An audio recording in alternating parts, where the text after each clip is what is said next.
Buenas noches, sean todos bienvenidos a un nuevo video de La Sombra en tu Habitación. No olvides suscribirte, dejarnos tu like y también compartirlo. Hola, mi nombre es... Bueno, no importa. No sé si es correcto contar mi experiencia, pero he estado escuchando sus historias. Sé que dan a las personas un espacio para contar sus vivencias sobrenaturales, y es que creo que es mejor así, porque no es algo que puedo contarle a algún conocido. Solo quiero sacar esto de mi cabeza. Todo empezó en la primaria. Siempre fui retraído y muy apartado de todos. Por alguna razón siempre me sentí juzgado, aún sin saber por qué.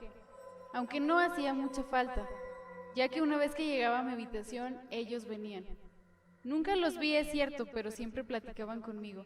Tenían pláticas interesantes, más de las que podían tener con niños de mi edad. A mis padres no les pareció extraño. Todos los niños tienen amigos imaginarios, decían.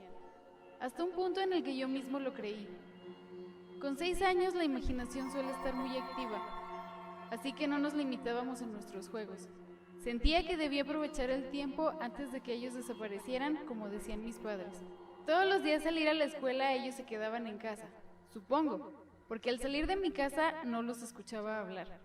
Al volver, inmediatamente después de entrar en mi casa, ellos volvían. Era bueno volver, el silencio se terminaba, las burlas de mis compañeros de primaria se iban.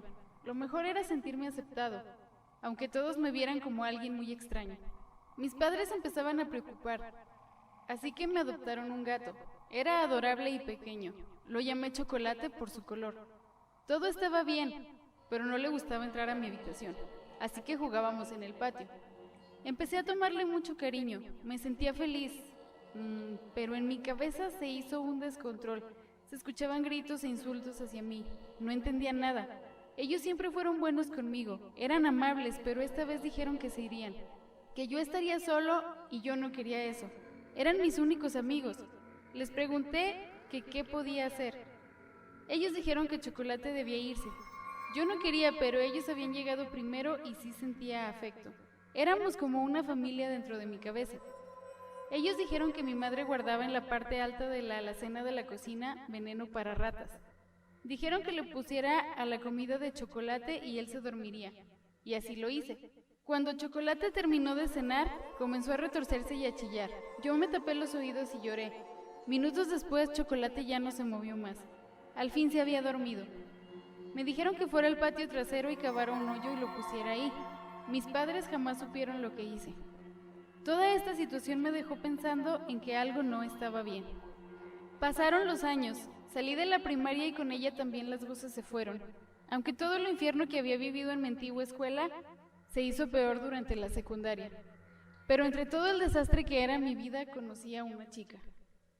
Al fin tenía una amiga real, se llamaba Clara. Siempre fuimos buenos amigos. Hablábamos de lo que nos hacía sentir mal, nos divertíamos, todo estaba empezando a ir mejor en mi vida. Con los cambios que trajo la adolescencia supe que mis padres tenían razón, no más amigos imaginarios. Un día de camino a la escuela me quedé dormido en el camión y al despertar simplemente aparecía en un terreno baldío. No conocía el lugar. Empecé a sentir miedo y caminé sin rumbo. Nunca entendí cómo llegué ahí, es decir, si alguien me bajó del camión, si yo bajé solo, no lograba entender nada. No traía un teléfono para poder hablar con mi familia para que fueran por mí. A decir verdad, no me gustaba usar teléfono porque no quería ser hostigado por mis padres. Estaba a punto de entrar en pánico cuando de repente ellos volvieron. De cierto modo sentí alivio, aunque también un poco de temor. Lo único que sé es que ellos me ayudaron a salir de ahí. Me dieron todas las indicaciones hasta llegar a un espacio con muchas personas y poder tomar otro transporte. Ya no fui a la escuela, entré en pánico y me fui directo a la casa.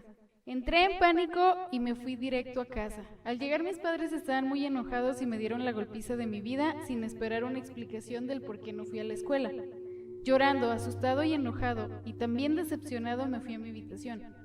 Clara me llamó preocupada para preguntarme si todo estaba bien, porque no me había visto en la escuela. Le conté que me quedé dormido y me perdí, pero que ya estaba en casa. Tuve miedo de perderla y no le dije lo de las voces. Días después todo volvió a la normalidad. Bueno, casi todo. Las voces no se habían ido. Hablé con mis padres de esto y con su poca tolerancia me llamaron loco y se quejaron de haberme tenido. Solo pensaron en un psiquiatra y estaba bien. Tal vez eso me ayudaría a estar mejor en todos los sentidos. Me decidí entonces a contarle a Clara. Sentía motivación, creí conveniente ser honesto con ella. Clara me visitaría ese día por la tarde para pasarme las tareas. Así que una vez que estuvimos solos comencé con la historia, incluyendo lo del gato. Clara escuchó atenta hasta el final. Se quedó callada por largo rato, y a diferencia de lo que yo creía, Clara reaccionó muy mal. Estaba muy asustada e intentó huir. Yo entré en pánico, o tal vez era enojo y decepción, y ellos empezaron a hablarme, a decirme que debía detenerla. Me decían que solo ellos iban a estar conmigo para siempre. Empezaron a aparecer sombras en la habitación. Clara gritaba como loca. Me dio miedo que los vecinos llamaran a la policía, y entonces en mi intento por callarla, la golpeé en la cabeza con un jarrón. Había sangre por todas partes. Empecé a llorar, pero ellos me dijeron que se encargarían. Una de las sombras la tomó en sus brazos y ambos desaparecieron. No podía creer lo que veía. Tal vez nada era cierto, así que decidí tomar la terapia lo más pronto posible. Por un tiempo la policía vino a mi casa constantemente por la desaparición de Clara. Estaban hablando con todos mis compañeros de secundaria y aquí al no encontrar nada simplemente no volvieron más. Yo comencé con la terapia, jamás hablé de lo de Clara y me detectaron esquizofrenia. La verdad es que tenía mis dudas, es probable que fuera esquizofrenia, sí, y todo lo imaginé. Pero ¿qué pasó entonces con el cuerpo de Clara? Empecé el tratamiento, pero las voces no cesaban, iban empeorando de hecho. Ya no eran tan amables, me ordenaban hacer cosas. Intentaba ser fuerte, pero había una recriminación constante por la muerte de Clara. Al no notar mejoría, mis padres decidieron llevarme a otro psiquiatra.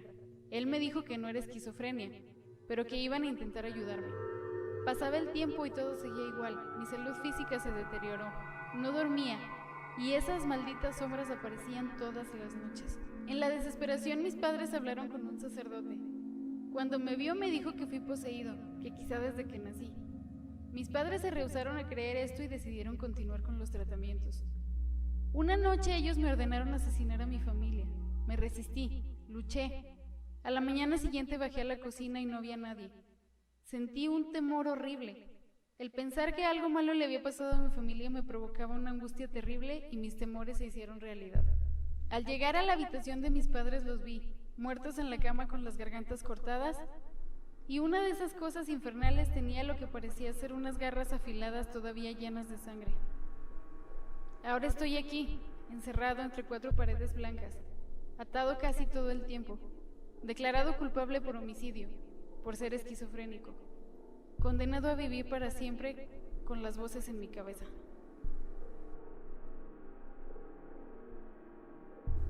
Este fue nuestro relato de esta noche. Esperamos que les haya gustado. No olviden apoyarnos para seguir creciendo y traer más historias. Si quieres que contemos tu historia, mándanosla a nuestro correo. Esta noche no olvides cuidarte de la sombra en tu habitación.